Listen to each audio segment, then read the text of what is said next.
Es 13 de noviembre de 2022 en Moscú, Idaho. Una llamada al 911 rompe la calma en una ciudad universitaria que no ha registrado un solo homicidio en 7 años. Cuando la policía llega, lo que se encuentra es escalofriante. 4 estudiantes asesinados en sus habitaciones. No hubo testigos, no hubo señales de entrada forzada.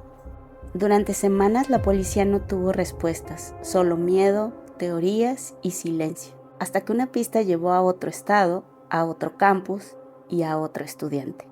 ¿Puede un estudiante de criminología usar lo que aprende para volverse invisible tras un asesinato? Hoy les contamos la historia de los 4 estudiantes de Idaho.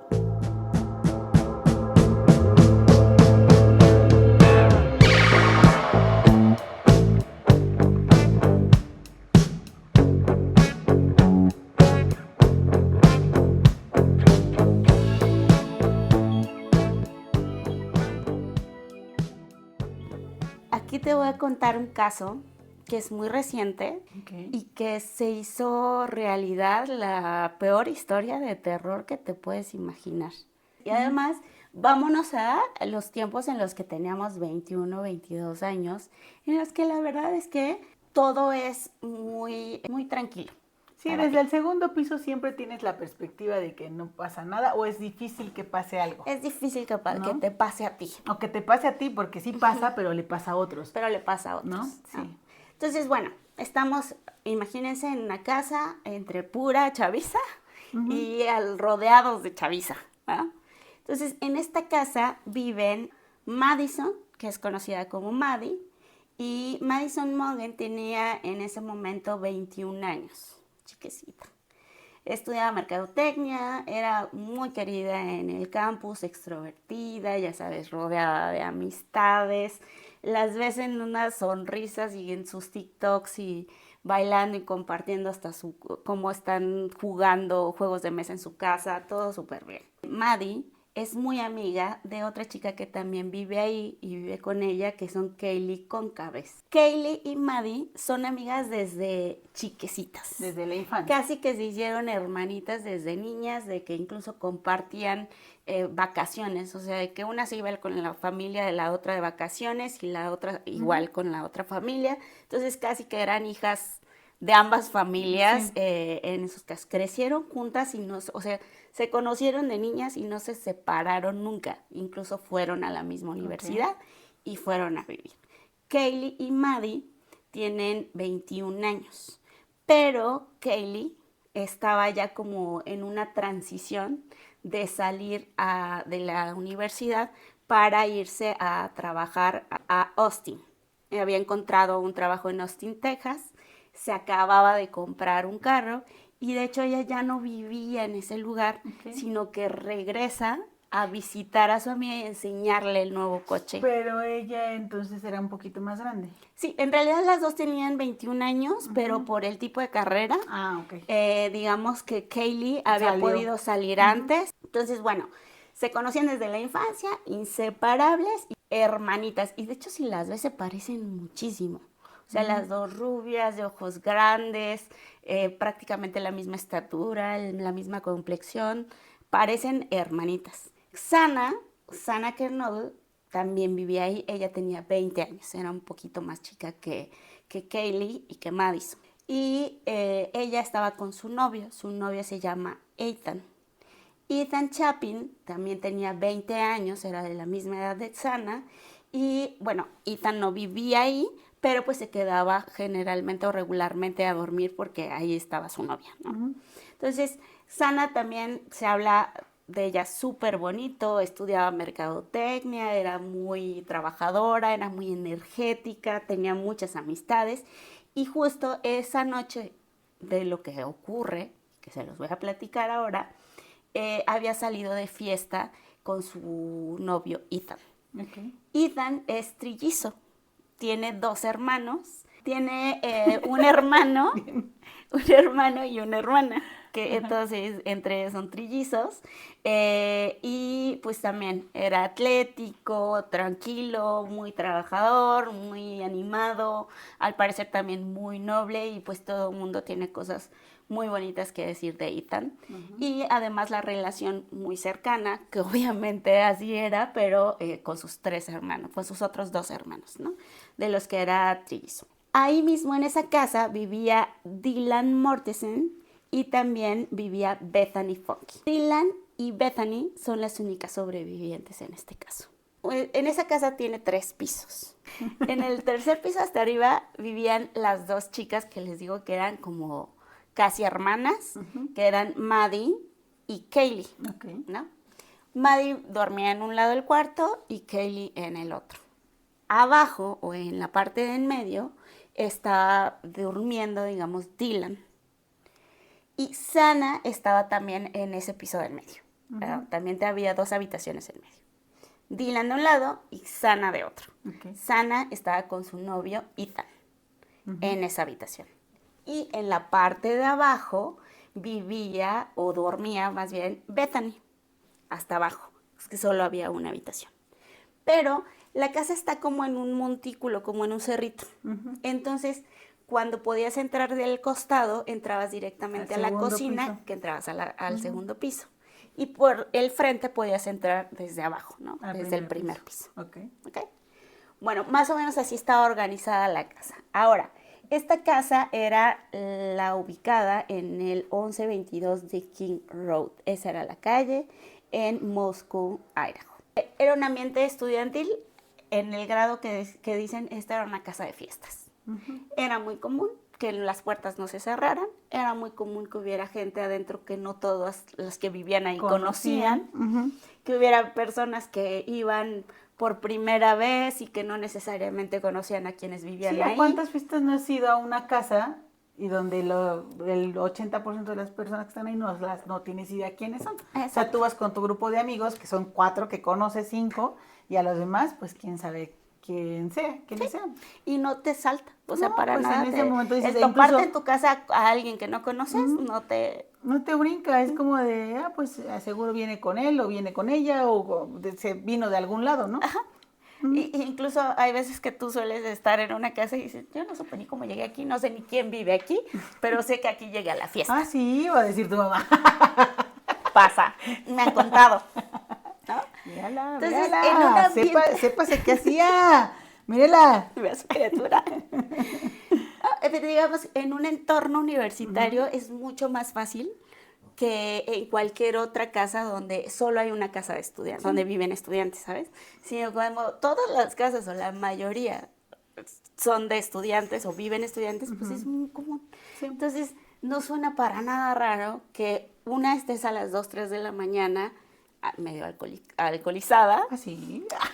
Dicen, o que haya ruido, o que haya fiesta en algún lugar, etc. Bueno, entonces, ubiquémonos en ese ambiente. Estamos hablando del 13 de noviembre de 2022. A las 3:30 de la mañana, todo cambió por completo para esta casa en King Road.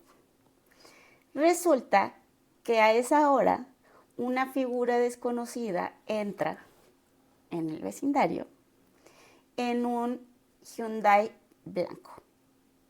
No se le ven las placas, pero sí es captado por las cámaras de seguridad de distintas casas alrededor. Y se le ve por esas cámaras de seguridad como dando vueltas alrededor del número 1122 de King Road, de esta casa. O sea, desde que entró ese vehículo ya estaba merodeando esa casa en particular. En particular. Okay, no fue un acto de, ¿cómo le dicen?, de oportunidad. No. Fue algo premeditado. Sí. Al menos podemos ver hasta ahora que empieza a rodear la casa y se vuelve a ir, regresa a la casa y se vuelve a ir. Dentro de una de esas vueltas hay una vuelta en la que se detiene como unos 42 segundos. Esto lo sabemos porque las cámaras de seguridad están viendo como por aquí pasó a cierta hora y en esta otra cámara se registra que pasó a esta hora. Entonces se dan cuenta que solo en una vuelta hubo un ligero retraso, se detuvo un poco en esa casa. Y al parecer es porque estaba viendo que todavía las luces no se apagaban. Había una luz encendida. Entonces vuelve poco después, alrededor de las 3:59 de la mañana. Pero justo en ese momento llega un repartidor de comida, porque resulta que la luz que estaba encendida era la de Sana, que había pedido comida. Okay. Y estaba esperando en su habitación a que llegara la comida que había pedido y estaba viendo TikTok. Todo eso lo sabemos porque se registró en su celular que estuvo en TikTok en esa hora.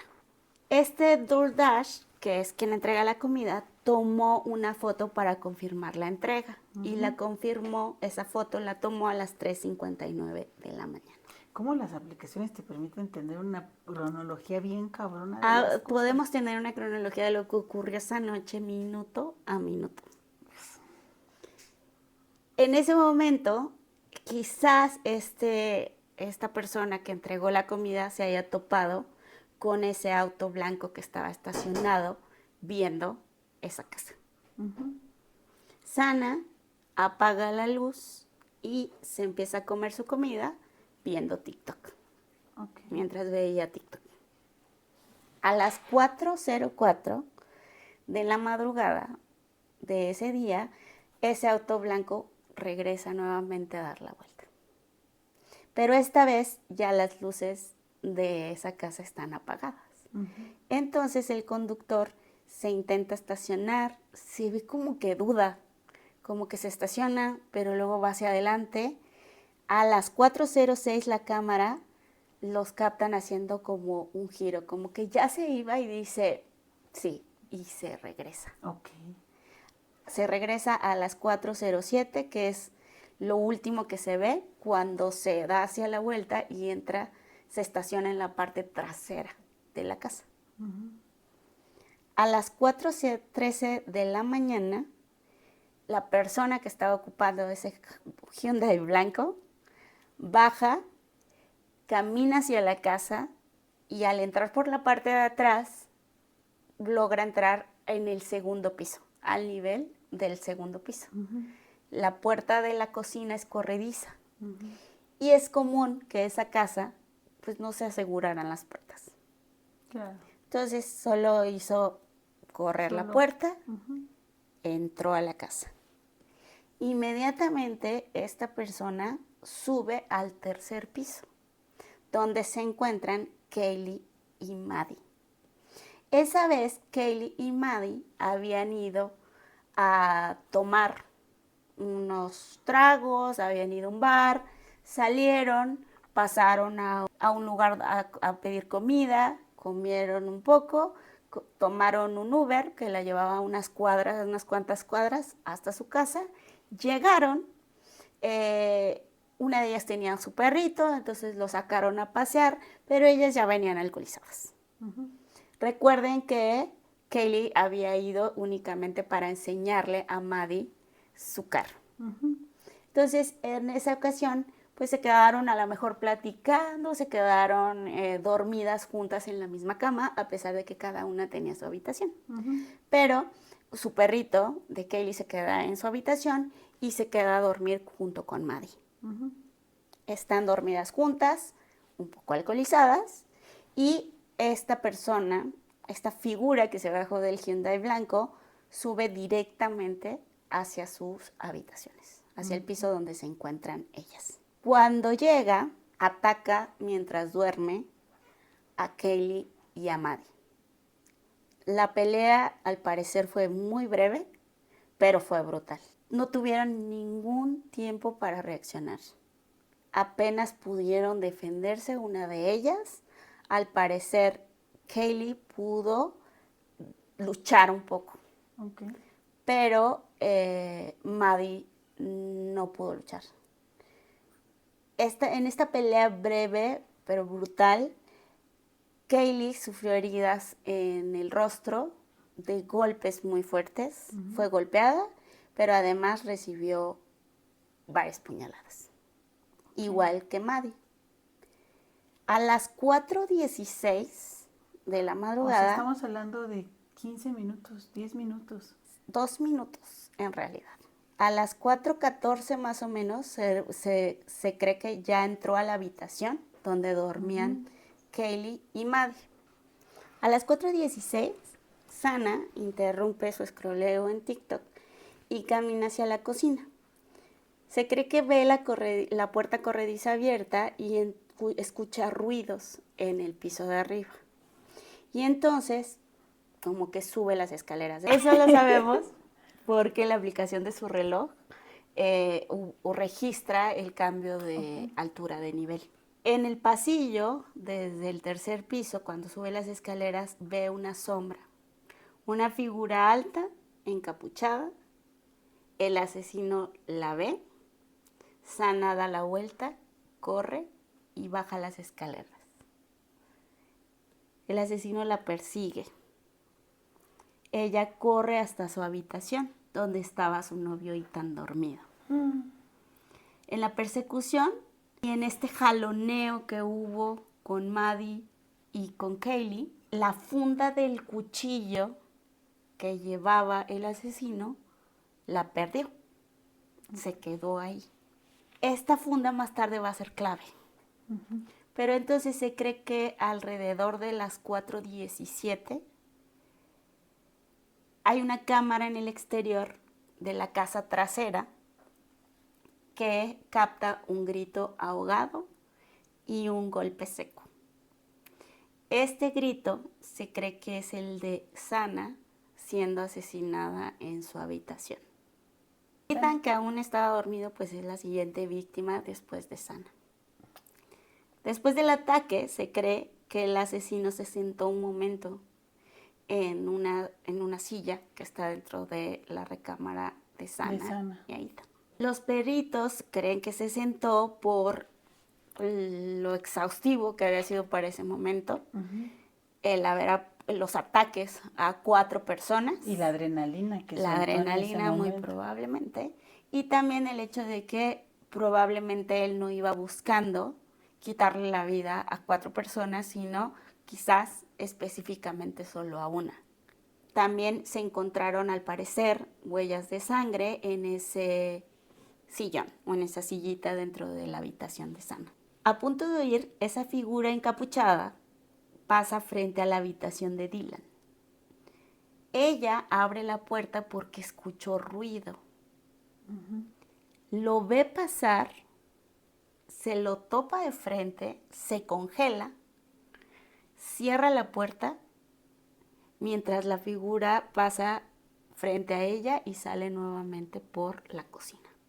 Y Dylan no llama a la policía, sino que se encierra, se asusta y comienza a escribirle a todo el mundo, a todos los que estaban en la casa, a sus compañeros, pero nadie le respondía.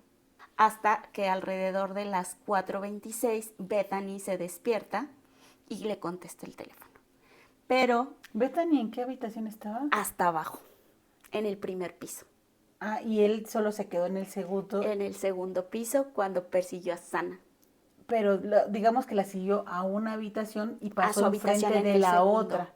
Pasó enfrente de la otra y salió por la cocina y Dylan solo lo vio, se lo topó de frente y solo vio una figura alta, negra, encapuchado, con cubrebocas, o al parecer decía como tipo pasamontañas, pero solo alcanzó a ver unos ojos y unas cejas pobladas. Es todo lo que alcanza a ver. Bethany se despierta, hablan y le dice, vente para acá. Como no es algo que siquiera te puedas imaginar que ocurrió una tragedia, ¿sabes? Claro. Además entonces, no escuchaste tantas cosas, o sea... Se hacían bromas constantemente, entonces fue un, vente para acá y vente aquí te duermes. Ya, tranquila, ¿no? No pasa nada. Entonces Dylan baja las escaleras y ve desde el camino más o menos la puerta entreabierta de Sana, pero pues no ve nada y solo baja. Y se encierra con Bethany en su cuarto. Desde ahí pasan horas. Ellas como de, nadie me contesta, ¿qué habrá pasado? Todo bien, seguro están bromeando. No, estaban tomadas, o siguen de fiesta. Siguen de fiesta. Mientras tanto, el asesino está cruzando la frontera hacia otro estado, hacia Washington, y desaparece.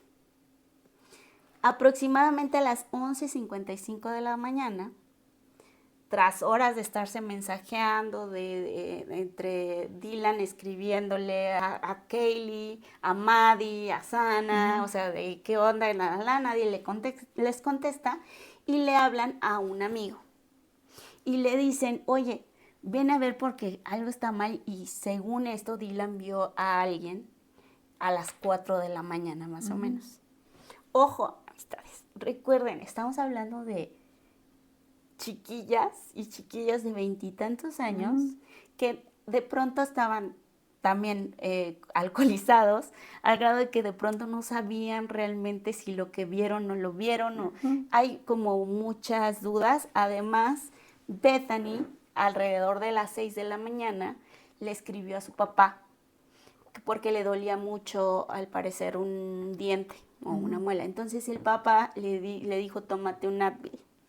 Se tomó un Advil y eso la volvió a dormir.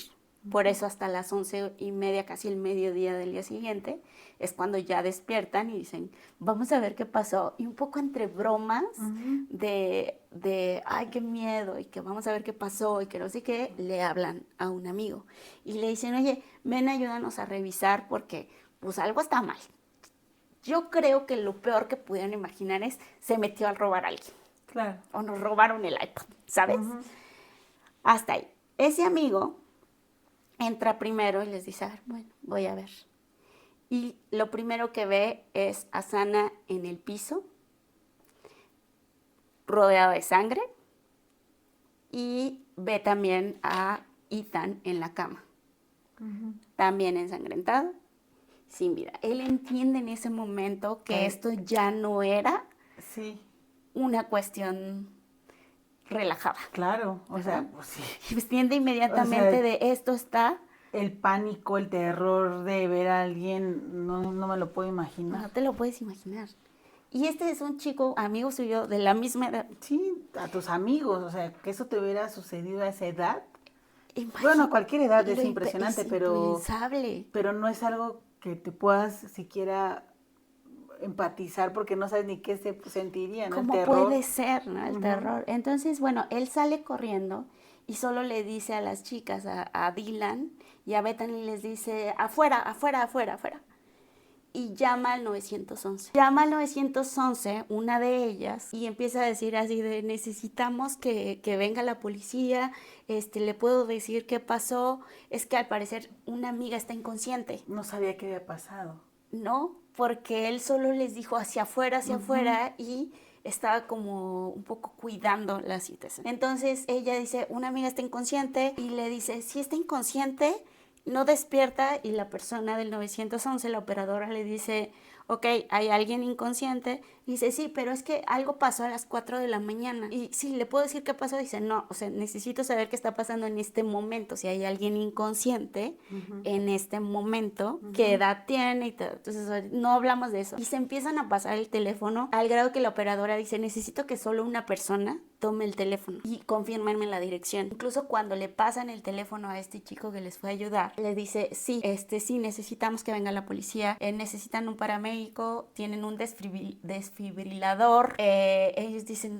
no hay, el cuate está no queriendo decir lo que acababa de ver, porque sus amigas las estaban un poco protegiendo, y por otro lado también en shock. El caso es que en la llamada dicen, es que hay una persona inconsciente y no saben reportar lo que realmente está sucediendo. La policía llega poco después y la operadora dice, bueno, ya, pregúntenle al policía si tiene un desfibrilador o no, porque hasta ese momento todos pensaban que había una persona inconsciente. Solo había una persona inconsciente.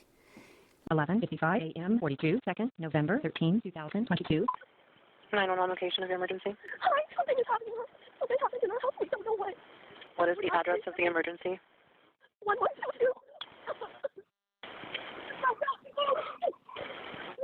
What is the rest of the address? Oh, Kings Road. Okay. And is it a house or an apartment? It's a house. Can you repeat the address to make sure that I have it right? I'll talk to you guys. We live at the White, so we're next to them. I need someone to repeat the address for verification. The address, 1122 King Road. And what's the phone number that you're calling from? Tell me exactly what's going on. One of the roommates has passed out, and she was drunk last night, and she's not waking up. Okay. Oh, and they saw some man in their house last night. Yeah. Hi, this is. And are you with the patient? Okay, I need someone to keep the phone, stop passing it around. Can I just tell you what happened pretty much? What is going on currently? Is someone passed out right now? I don't really know, but pretty much at 4 a.m. Okay, I need to know what's going on right now if someone is passed out. Can you find that out? Yeah, I'll come. Come on, we gotta go check. But we have to. Did she pass out?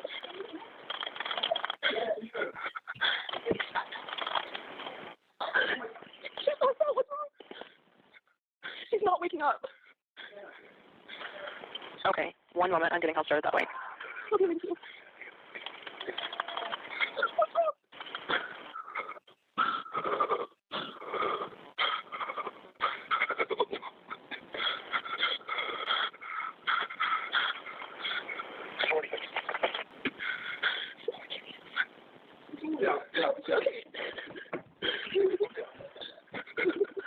Okay, and how old is she? She's 20. 20, you said? Yes, 20. Here's my Okay. room. Hello? Hello? Okay, I need someone to stop passing the phone around because I've talked to 4 different people. Hey, sorry, they just gave me the phone. Is she breathing? Hello? Is she breathing? No. Okay. That's me. Alright. Then I need you to talk to them, okay? I can't talk to them. I need you to talk to them. Hello. Okay. I have already sent the ambulance and law enforcement. Stay on the line. If there is a defibrillator available, send someone to get it now and tell me when you have it. Say that again. There's a police here right now. Okay. If there's a defibrillator available, send someone to get it now and tell me when you have it. We don't have one. I think yes. Do you have a defibrillator? Yes, we have one. So are you talking to the officer? Yes. Okay, I'm going to let you go since he's there with you and can help you. Okay, thank you. Bye. Okay. La policía entra, todos ellos, Dylan, Bethany, este amigo que fue a ayudarles y la novia de ese amigo se quedaron afuera. Nadie decía nada, de hecho ni siquiera recordaban que en el tercer piso se encontraban Maddie y Kaylee. Entonces, ellos solo se quedaron ahí, ¿de qué está pasando? Este chico en shock totalmente. Entra la policía y se encuentra primero a Sana en el piso, a Ethan totalmente lastimado por heridas de un arma punzocortante, y entonces suben al tercer piso. Encuentran a Maddie arrinconada porque la cama está pegada a la pared.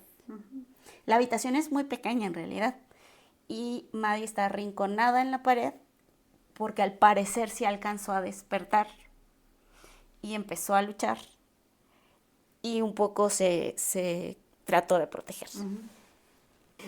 Y por otro lado está Kaylee al lado, que fue la primera a la que atacaron porque estaba en la orilla de la cama. Se cree que él pasó por encima de Kaylee para llegar a Maddie y las encuentran a las dos sin vida en su cama. El caso es que después de todo el ataque y después de que la policía ve esto en un lugar donde años atrás, o sea, no habían tenido un homicidio en años. Okay. Y de pronto una policía local de una ciudad universitaria se encuentra en una casa con 4 estudiantes sin vida. Sí. En las primeras horas la policía, yo creo que tampoco supieron cómo reaccionar porque era algo que no había ocurrido en años, como les decía. Entonces pidieron calma, dijeron, a ver, vamos a ver, parece que es un crimen que está dirigido a una persona, o sea, no tenemos un asesino suelto que esté amenazando la vida de otros estudiantes. Al parecer hay un ataque dirigido, no, la comunidad no está en riesgo, pero la verdad es que esto sonaba como película de terror. Sí, entonces claro. En una ciudad llena de estudiantes, los padres y madres de familia de estos estudiantes dijeron a la universidad, me vale. Y muchos estudiantes salieron de Moscow, Idaho. Sí, claro. Salieron de esta ciudad universitaria y se regresaron a sus casas, a pesar de que las autoridades decían, guardemos la calma, no tenemos un asesino serial suelto, esto parece ser un ataque dirigido, pero no había respuestas. Pero, ¿cómo? A ver, también la policía, o sea, acaban en una noche de matar a 4 personas, no tenemos al responsable. y entonces tú me dices, guarda la calma, pues no, ese güey puede estar aquí al lado. Exacto. O sea, puede estar aquí al lado con la loquera que trae y quién sabe en qué momento se le vaya a detonar el chip y te vayas a cruzar con esa persona. A otra casa. Y se le ocurra, no sé, volver a hacerlo. No, yo también me hubiera ido, la verdad. Sí, y justo, o sea, decían 4 estudiantes asesinados en su casa brutalmente, no hay testigos, no hay entrada forzada. O sea, no hay como culpa o nada, pues, o sea. Nada, y me dices que no hay peligro. Ay, sí, tu madre, nos vemos. Y prácticamente la universidad se vació. La propia autoridad de la universidad dijo, man, si quieren terminar de estudiar, porque además estaba muy cerca la graduación de muchos. Okay. Entonces, pues, lo hacemos desde casa, o sea, terminamos todo el curso desde casa. No solo también habían salido los estudiantes, pues prácticamente huyendo, sino que además también la gente del pueblo de Moscow, perdón si digo Moscú de repente, espero que no se me salga, pero es Moscow, Idaho. Pues también la población es un pueblo muy chiquito, que les digo, no había visto algo así en años, entonces también había en la comunidad mucho temor de decir, ¿quién podría ser? Porque aquí solo o estamos nosotros, que es una comunidad que nos conocemos todos, o un estudiante, ¿no? Que atacó a otros estudiantes, porque no había de otra. Por un montón de tiempo no había pistas, la autoridad no decía nada, parecía como que el caso no estaba siendo investigado, e incluso la verdad es que sí se ninguneó por mucho tiempo a la policía de Moscow, porque pues decían, pues es una policía local, no tienen experiencia, esto no les pasa muy seguido, entonces no hay mucha experiencia de investigación y seguramente por eso el crimen va a quedar impune. Okay. Y ya sabes, salieron las y los investigadores del internet. Hubo un montón de TikTokers y YouTubers que empezaron a tratar de, digamos que armar el rompecabezas de qué es lo que había pasado. El lugar a donde habían ido a comer antes de llegar a su casa Maddie y Kaylee era un food truck, o sea, de esos camioncitos de comida. Sí. Entonces ahí pasaron y resulta que ese lugar tenía una cámara que transmitía en vivo. La vida de estudiantes se transmite en vivo por TikTok y por donde quieras. El caso es que había grabaciones y de pronto, ya sabes, así de, este cuate caminó atrás de ellas cuando ellas cruzaron y justo en ese momento esta persona se fue, ¿quién es? Y empezaron a investigar. ¿Quiénes eran? Imagínate esa persona que por alguna razón caminó cerca o en la misma dirección que Maddie y Kaylee y de pronto detectan quién es y entonces su imagen, su nombre, todo empieza a salir como el sospechoso que las había seguido hasta su casa para matarlas, ¿sabes? Y de ahí, no, que a lo mejor había sido el exnovio de una de ellas, a las que ellas le estaban hablando y había llamadas registradas. O sea, yo me imagino, se fueron a la borrachera, pasaron a comer, llegaron, estaban juntas platicando, jijiji, jajaja, háblale a tu exnovio. Y tienen registradas un montón de llamadas hacia el exnovio que pues no contestó porque estaba dormido. Entonces, que ahora que había sido el exnovio, o sea, un montón la de gente empezó a destruyéndoles la vida. Sí, empezaron a hacer como conjeturas y empezaron a señalar sin tener pruebas. Sin bases. Y aparte, la policía estaba completamente callada. Parecía que no tenía ni una sola pista de por dónde llevar la investigación. Parecía que no había nada. Al grado tal que no había salido la policía a informar nada de la investigación y más bien tuvieron que salir a decir quiénes no eran sospechosos. O sea, ya no a decir tenemos un sospechoso, ya no a decir estamos siguiendo estas líneas de investigación, no, es a salir a decir dejen de señalar, estas personas sabemos que no son. Claro. Porque literal les estaban destruyendo la vida a un montón de gente porque se empezaban a hacer este tipo de teorías sobre lo que había ocurrido esa noche. Bueno, había un montón de TikTokers, bloggers y también youtubers que querían entrar a la casa. Querían ir a grabar afuera de la casa, dentro de la casa, desde cuestiones de, ya sabes, investigadores de casos criminales, de true crime, hasta cuestiones que veían cosas paranormales. Entonces era horrible.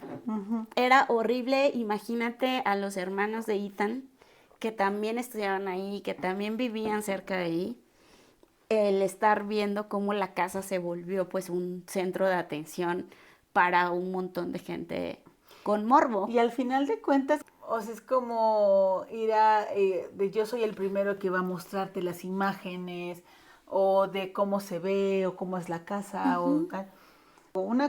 aquí lo que se intenta es como ya narrar los casos con lo que se dice y los hechos oficiales o no oficiales que salieron, pero cuando se trata de construir, llevar tu imaginación a querer ver para poder interpretar, para poder hacer, híjole, está complicado. Sí, y se hace mucho daño. O sea, sí.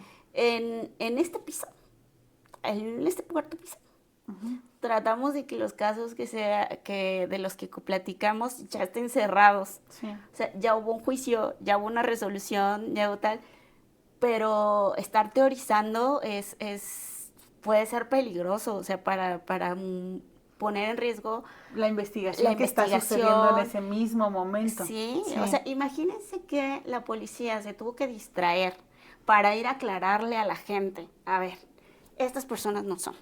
Claro, porque el tema es que cuando está sucediendo en el momento, no hay claridad de las líneas de investigación y las puedes incluso hasta obstruir. Exacto. Porque puede decir que llega una persona que se da cuenta de alguna situación y entonces la persona que sí fue ve y dice, puta, ya se está viendo, ya se está destapando aquí, mejor hago tal. Entonces, sí puede ser de alto riesgo. Y justo se le juzgaba mucho a la policía porque decían, es que no dicen nada. O sea, no dicen qué están investigando, si ya encontraron algo, si tienen un sospechoso, si no. Pero justo, y en este caso vamos a ver la importancia de que la policía no decía nada de la investigación porque eso hubiera puesto en riesgo el resultado. Ok. Entonces, sí tuvo que salir la policía a descartar. Así, dejen a estos manitos en paz, estas personas no fueron. Y aunque no lo decían, sí ya estaban siguiendo una pista. Pero muy silenciosa. No había nadie que supiera absolutamente nada. Porque lo que para ese momento nadie sabía es que se había olvidado este objeto, la funda del cuchillo. Que se había olvidado o que se cree que se le cayó, que al parecer la pudo haber traído como amarrada al cinto, en el pantalón o algo así. El caso es que entre la pelea, los jaloneos o lo que pudo ocurrir con Maddie y con Kaylee, la funda cayó y quedó debajo de las sábanas y del cuerpo de una de ellas. Entonces los policías la encuentran. Y justo esa funda de un cuchillo K-Bar, que es un cuchillo largo y como con un gancho, como para abrir. ¡Ay, qué horror! ¿Sabes? En ella encuentran un pequeño rastro de ADN masculino en esa funda. Pero al meter ese dato a las bases de datos criminales, pues no encontraban ninguna coincidencia. Entonces era ADN masculino, pero no estaba registrado. Hasta ahorita no tenían a nadie. Digamos que esa persona no tenía ningún antecedente policial y que no tenía algún motivo o razón por la cual su sangre estuviera en la base de datos. Exacto. O sea, era, como digamos por ahí, primer delincuente. Primer delincuente. Y lo que sí es que recurrieron a las bases de datos genealógicas públicas. Ustedes han visto todas esas cosas de, ay, voy a entregar mi ADN para que me digan que si tengo un porcentaje de española, que si tengo un porcentaje de africana, que si tengo un porcentaje de tal. Pues esas bases de datos genealógicas son públicas, amistades. Ándele. y aunque no tenían más rastros de ADN, sí pudieron contrastarlo con una base de datos genealógica pública.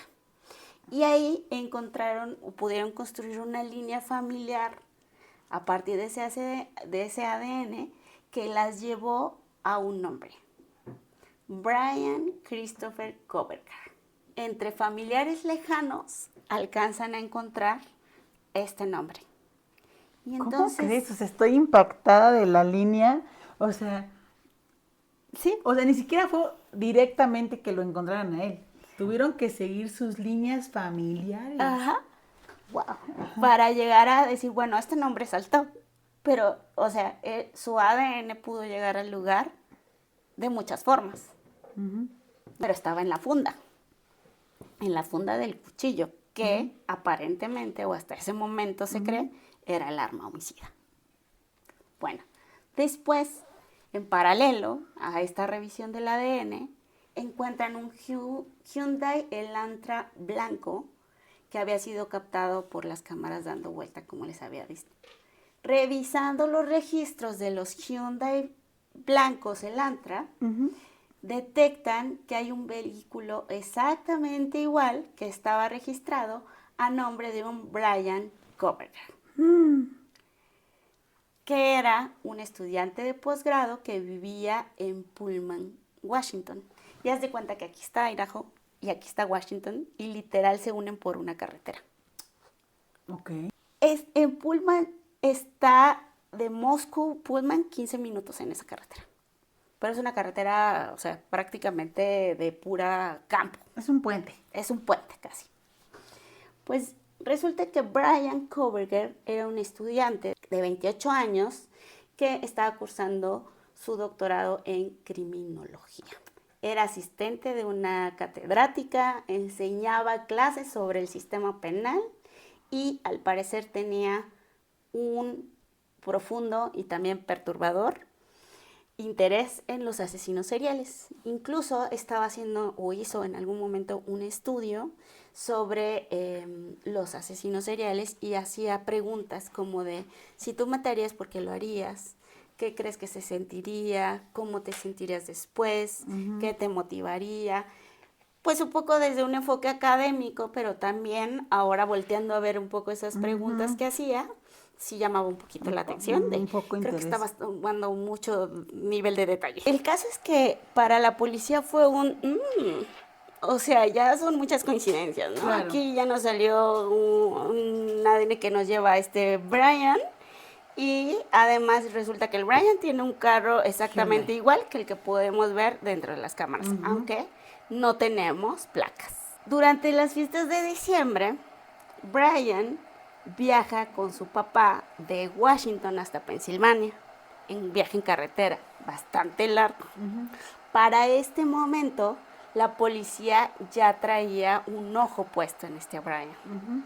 Entonces, la policía dice: necesitamos ver a este cuate y necesitamos escucharlo, pero necesitamos escucharlo sin asustarlo. Okay. Y entonces, durante ese tránsito, la policía los detiene para poder grabarlo con la cámara del cuerpo, la que traen en el cuerpo.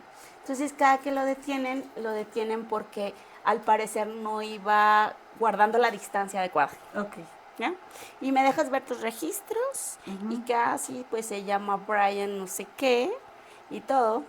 Y resulta que para ese momento las placas tenían placas de Washington. Entonces no tenía placas de Pensilvania, que era de donde era él. Entonces decían, ¿en qué momento habrá hecho el cambio? ¿En qué momento habrá hecho el cambio de placas? Sí. Y resulta que lo había hecho justo días después de los homicidios. Ok, también sospechoso. Muy sospechoso porque entonces cambió las placas de estado justo en ese momento. Porque si dijo, si se grabó mi carro, grabaron las placas, ya no van a ser las mismas placas. Claro, van a ser otras placas. Otras placas. ¿Cómo me compruebas que fui yo? Porque además, chequen esto, no había salido para ese momento ningún dato de la investigación, ni que había una funda, ni que había un rastro de ADN, y hasta ese momento solo se llegó a ver, por todas estas investigaciones de los investigadores del internet, que había cámaras que registraban un Hyundai Elantra blanco. Pero de otra manera no se hubiera sabido nada, hermanas. O sea, si no hubiéramos estado como metidos en el rollo de estar difundiendo la investigación, quizás él ni siquiera se hubiera dado cuenta de que sí habían registrado el vehículo. Pero bueno, para este momento, él ya había hecho un cambio de placas de estado. Ya no tenía las placas de Pensilvania, tenía las placas de Washington, donde estaba viviendo o estudiando. Para esto, cuando hacen la revisión de, las placas, o el coche con el que lo acabamos de detener en el camino a Pensilvania, tiene placas de Washington, pero ese cambio lo hizo recientemente. ¿Qué pasó con las placas de Pensilvania que tenía antes? Y la policía se da cuenta que días antes había sido detenido también por una medida de tránsito en Washington, diciendo que no tenía muy claras las reglas y le empieza a hacer como muchas preguntas a la policía. Y, ay, perdón si te pregunto tanto, pero pues como no soy de aquí, estoy tratando de entender y todo. Entonces ellos dijeron, ya tenemos una grabación de él antes de que cambiara las placas, que no hubiéramos podido dar con ella si no nos hubiéramos dado cuenta de que había existido ese cambio de placas. Y ahí fue cuando se dieron cuenta que él había transitado antes a Moscú. Esa vez no era la primera vez que iba. Entonces lo detienen 2 veces en el camino, como de, pásame tus papeles. Pásame tus papeles. Pero que salga bien en la cámara tu cara. ¿Cómo hace falta eso aquí? Sí. Que lo implementen, porque hay cada cosa que hacen de tránsito. Exacto. Pero bueno. Entonces, como que le hacían preguntas y todo. Otro de los detalles de la investigación que no sabíamos es que Dylan lo había visto. Ah, claro. Porque pasó enfrente de él. Y no tenía otra cosa más que un hombre alto, o una figura masculina alta, y con cejas pobladas. Entonces, cuando lo detienen 2 veces y lo graban, se dan cuenta que es un hombre de cejas pobladas. Ok. Y alto. Y alto. Y entonces tienen como que ya muchas coincidencias. Ya está muy coincidente este caso, está muy oloroso, ya estamos más allá del sí que del no. Exacto. Entonces hasta ahorita el objetivo no es detenerlo porque realmente no tienes nada. Claro. Todavía. Tiene una disque prueba de ADN que no es directa. Que no es lo suficiente para decir eres tú, ¿verdad? Una funda que tampoco te habla de si es la funda del cuchillo que fue usado o no. Una grabación de coche sin placas, que no tiene las mismas placas, que tampoco puedes comprobar las placas y que también está de otro estado. De otro estado. Y a lo mejor el carro que había registrado, que había estado antes, pues tenía placas de Pensilvania, no de Washington, ¿sabes? Sí. Pero ya tenemos un lugar para donde voltear. Entonces el objetivo, como les decía, de la policía no era detenerlo, sino empezar a tener acercamientos con el de quién es este cuate, ¿no? Y además tener una imagen clara de él. Bueno, pues él se va con su familia a pasar la Navidad y hasta ese momento pues solo le empezaron a mantener ojito. Y lo vieron desde afuera de la casa de sus papás lavando su coche de una manera que dices, esto parece como más forense que cualquier persona lavando su coche. Además de que usaba guantes, sacaba la basura usando guantes, como muchas cosas que no es normal que una persona saque la basura usando guantes. Claro. ¿No? Bueno, resulta que entonces dicen, ¿quién es este cuate y dónde ha estado y dónde estuvo las noches de los homicidios? Resulta que el historial del celular de Brian nos llevó a conocer que al menos 12 veces antes de ese día había ido a King Road, a esa calle. O sea, la casa donde estaban ellos, 12 veces. Exacto. Al menos 12 veces había pasado por King Road, que es esa casa, la 1122 de King Road. La noche del asesinato, su celular estuvo apagado poco antes de las 3 de la mañana y se volvió a encender a las 4:48 cuando ya estaba regresando a Washington. Justo en el inter de los homicidios, su celular estuvo apagado. Pero sí fue registrado al menos 12 veces antes de ese día por esa calle. ¿Qué tanto hacía ahí? Sí, y ahí se te apagó apagaste el celular. Sorprendida.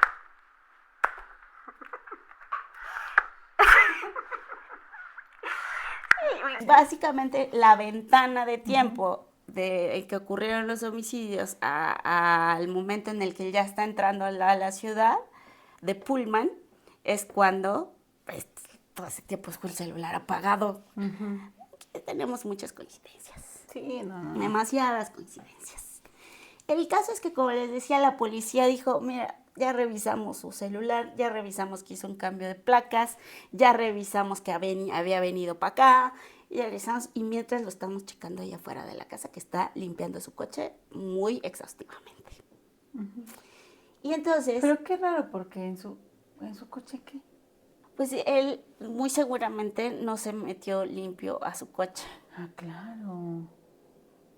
Pues resulta que a finales de diciembre la policía fue a la basura de sus papás, de su papá. O sea, no se aguantaron, dijeron, vamos a revisar de una vez. La basura está en un lugar público, no necesito orden de registro, nada. Entonces, se la llevan y ahí sí ya tienen una comparación más directa del ADN. Porque acuérdate que en la base de datos públicas, que es genealógica, pues es como de ancestros, ¿sabes? O sea, puede haber muchas variantes en la línea de la línea. Pero ya tenemos un contraste más directo. Porque encontraron en la basura ADN de su papá. Ah, claro. Del papá de Brian. Y entonces, al revisar o que contrastar el ADN de la escena o del lugar de los hechos con la que se encontraba en la basura de sus padres, encontraron que coincidía genéticamente con el rastro hallado en la funda del cuchillo. Entonces, con eso, más el análisis, les decía, de sus movimientos en el celular, más la figura que captó las cámaras de seguridad, las cámaras de los policías, más la descripción muy parcial y muy limitada de Dylan, con las cejas pobladas, era como demasiadas coincidencias, nos quedamos aquí. El caso es que todo esto la policía lo fue recolectando sin decir absolutamente nada. No sabíamos de la funda, no sabíamos que Dylan lo había visto o que se había topado con él, no sabíamos que había registros de esa entrega de comida antes y que alguien pudo ver el vehículo antes, no sabíamos que había registros de muchos momentos en los que estuvo ahí. El caso es que eso, cuando la policía lo reúne, dice, ya tengo datos suficientes para solicitar una orden. Y detienen el 30 de diciembre de 2022 a Brian Kohberger, acusado del homicidio de los 4 estudiantes en la casa de King Road de Idaho. Lo detuvieron directamente en la casa de sus papás en Pensilvania, porque se acuerdan que se había ido a pasar las fiestas. No puso ninguna resistencia y hasta ahora no ha mostrado, no se mueve un ápice de su cara. Desde su detención hasta este último momento del juicio, él no muestra ni un solo movimiento, solo ves una cara inerte. Entonces, cuando lo detienen, no hay resistencia, solo se lo llevan y va calladito. Después llevaron en un vuelo hasta Idaho, hay como un tema de que dónde debía ser juzgado, porque Idaho es un lugar muy pequeño donde podría ser como muy poco imparcial el jurado, si es que llegaban a juicio, y que iba a ser difícil que sus pares, o digamos el jurado, lo juzgaran con objetividad porque había sido una cuestión muy, pues, un crimen muy en un horrible. lugar donde no hay ese tipo de violencia. Exacto. ¿No? Bueno, el caso es que sí, se va detenido por 4 cargos de homicidio en primer grado y un cargo de allanamiento con la intención de cometer un delito grave. Ahora, ¿quién es este cuate? Ya que dicen, tenemos un sospechoso y además detenido, todo el mundo dijo, pero si creímos que no estaban investigando, o sea que esto... De hecho, los familiares de las víctimas salían a decir, es que la policía no nos dice nada, o sea, muy seguramente va a quedar impune y tenemos que seguir hablando de esto y no dejemos morir el caso. Claro, empujando que no le van a dar carpetazo. Que no le dieran carpetazo, porque eso parecía, porque la autoridad estaba completamente en silencio, pero estaba completamente en silencio porque estaba siguiendo pistas que yo creo que si hubieran salido, a lo mejor este cuate se hubiera pelado. Claro. ¿No? Pero estaba se hubiera quitado la vida. Estaba muy confiado porque no habían escuchado nada y no había nada que lo apuntara hacia él. Y yo creo que ni siquiera se dio cuenta que había perdido la funda. Ahí está la cosa. Que ya durante la investigación, la policía se dio cuenta que su celular se había apagado en el ínter de los homicidios, pero alrededor de las 9 de la mañana estaba otra vez afuera de King Road. Entonces ahí se cree, o se ha deducido, porque eso nadie lo ha explicado, pero muchas personas deducen que se dio cuenta que él no llevaba la funda y quiso regresó a ver si la encontraba en el camino. Entonces, al parecer, regresa a King Road, pero se vuelve a ir. Claro, pues ya había a las 9 de la mañana. A esa hora, desafortunadamente, todavía no encontraban a las víctimas. O sea, fue al mediodía eso.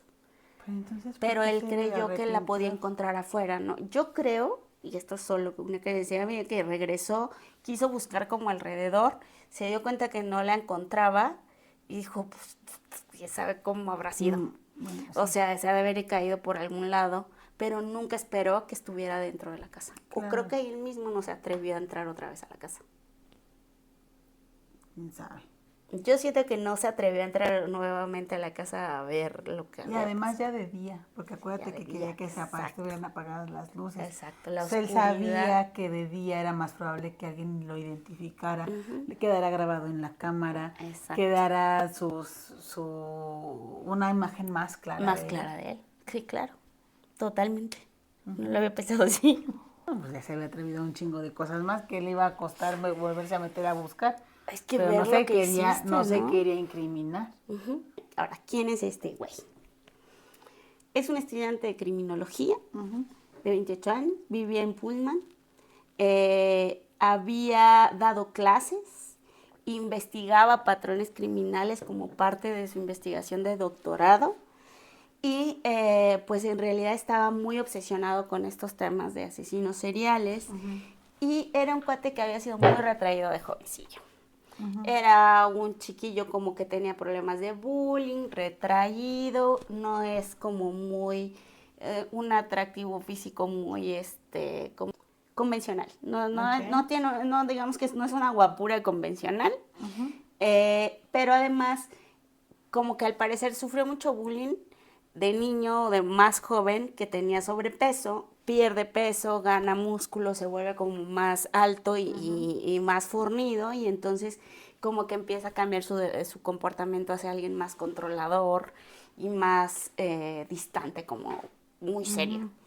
En la universidad muchas personas lo consideraban que era brillante, otras mujeres sobre todo dicen que era condescendiente y que ya varias habían presentado quejas por la forma en la que las trataba. Que un poco se sentían intimidadas, otras dicen que se sentían como acosadas y eso, como que él no era muy bueno interactuando con la gente en general, pero con las mujeres era peor. Ya. Entonces, al parecer, lo que se cree que pudo ser el detonante, había perdido su trabajo como asistente de catedrático, porque había estado recibiendo esas quejas de alumnas, como de acusaciones de acoso y como que las incomodaba. Las búsquedas que hizo en internet son, antes del crimen, cómo cometer un crimen y no dejar de evidencia. Cómo evitar ser rastreado con ADN. Por eso cuiden lo que andan buscando. O sea, todo se queda registrado en el internet. En el internet todo se queda.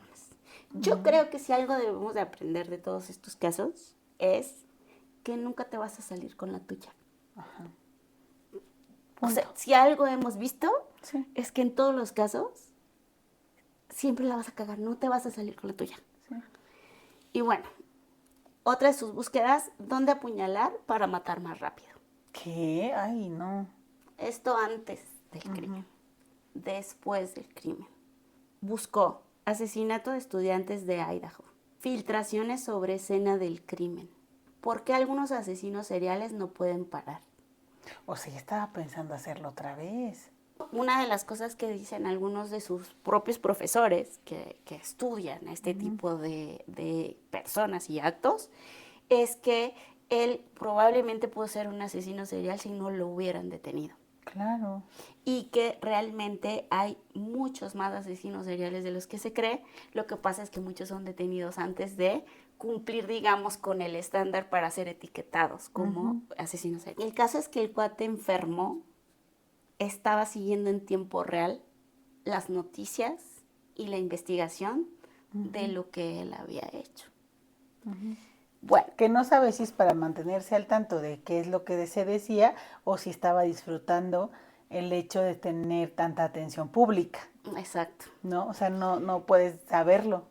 Sí, pero yo personalmente sí creo que era un poco la euforia que le provocaba el ver lo que había provocado y la atención que tenía, porque ese es el tema con lo que se dice de los asesinos seriales, que no es que quieran que sepan que fue él, sino que hay alguien y ellos saben que son ellos, ¿sabes?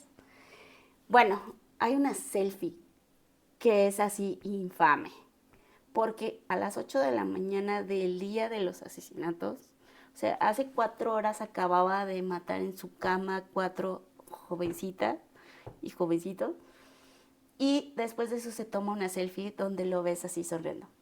Perturbador, neta perturbador.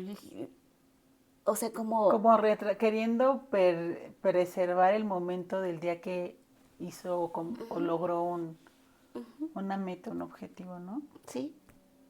Porque además por lo que me cuentas no era Don Sonrisas, pues. No, no era Don Sonrisas, pero ahí sale sonriendo. Pero sale sonriendo ahí, ajá. Está bien loco. Todavía ni siquiera se alcanzaban a ver los cuerpos, porque eso fue al mediodía. Él se tomó la foto entre las 8 y 9 de la mañana. Sí. Se ve sosteniendo el celular, recién bañado, mirando la cámara, como si no hubiera pasado nada. Él era como les decía, un experto en criminología, pero sí cometió algunos errores, como que fueron los que lo descubrieron. Uno, visitó la casa de las víctimas más de 12 veces antes del crimen. Apagó el celular justo durante la ventana de tiempo en el que ocurrieron los hechos. Dejó atrás la funda del cuchillo, pero sobre todo se había ubicado en un lugar que es como un club donde hay una alberca y se había topado con Maddie. Estuvo en el mismo lugar y a la misma hora y estuvieron, digamos, en los mismos espacios junto con Maddie. Ok. Por eso se cree que, y esto nadie lo sabe y hasta ahora no se ha resuelto, pero se cree que ahí tuvo un contacto con Maddie. Quizás Maddie no le hizo caso o lo rechazó de alguna manera. Y como esa casa había estado abierta a fiestas por mucho tiempo, incluso es posible que él hubiera estado en la casa antes de que ya conocía el lugar donde dormía Maddie. Claro, por eso fue porque directo. él llegó directo al tercer piso.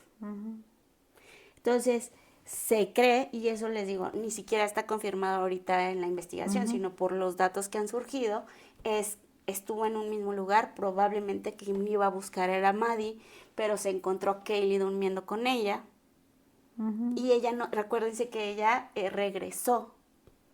Kaylee regresó porque quería enseñarles ese carro, entonces ella no iba a estar ahí ese fin de semana. Sí. Entonces... Sí, ¿cómo se llamaba?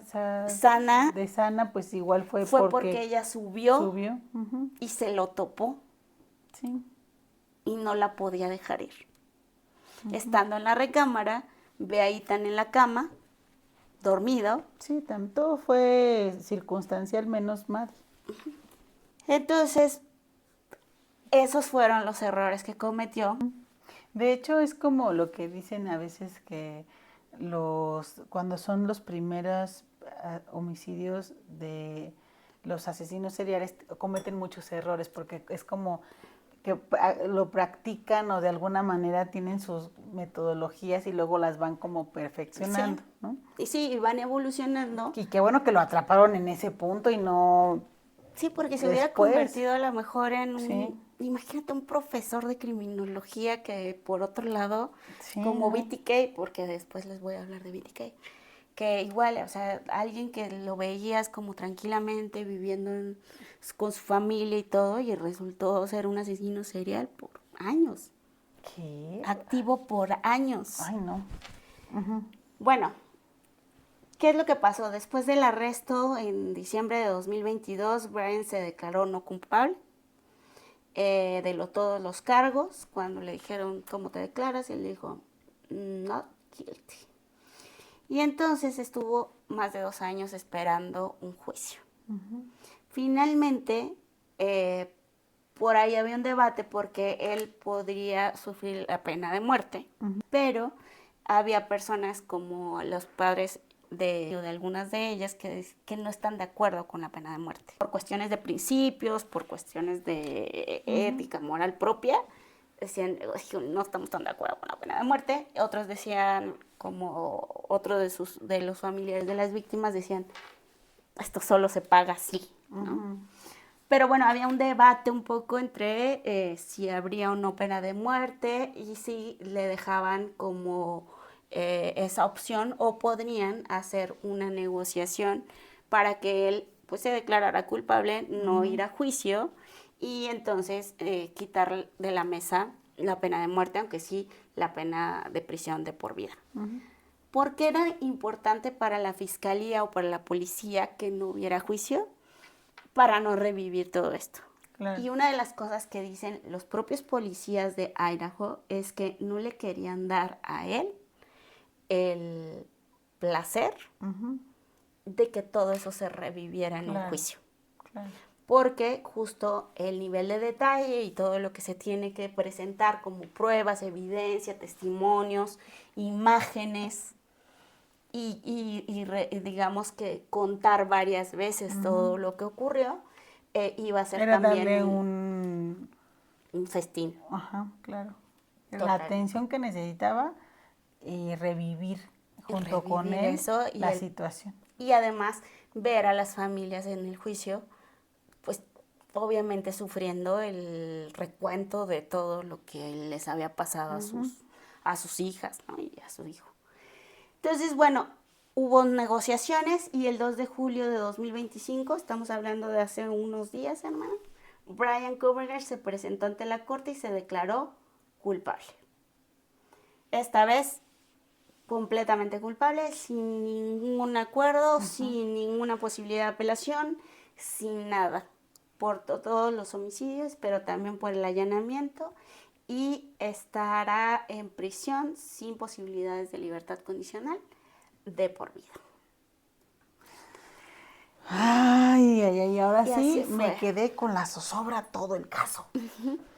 O sea, qué bueno que el desenlace fue que se obtuvo justicia para las familias y qué bueno que lo agarraron antes de que generara más víctimas y que solo tuvo esa única y mala oportunidad. Así es. Y pues bueno, más como les decía, si algo tenemos que aprender de este tipo de casos es, ni lo intentes, no te sales con la tuya, todos son atrapados y reciben su castigo. Pues eso fue la historia de estos 4 estudiantes de la Universidad de Moscow, Idaho, Kaylee, Maddie, Sana e Eve. Nos vemos en la siguiente historia. Sí, ahora sí nos quedamos sin palabras. Cuídense mucho. Suscríbanse. Gracias. Bye. Chao, pescado.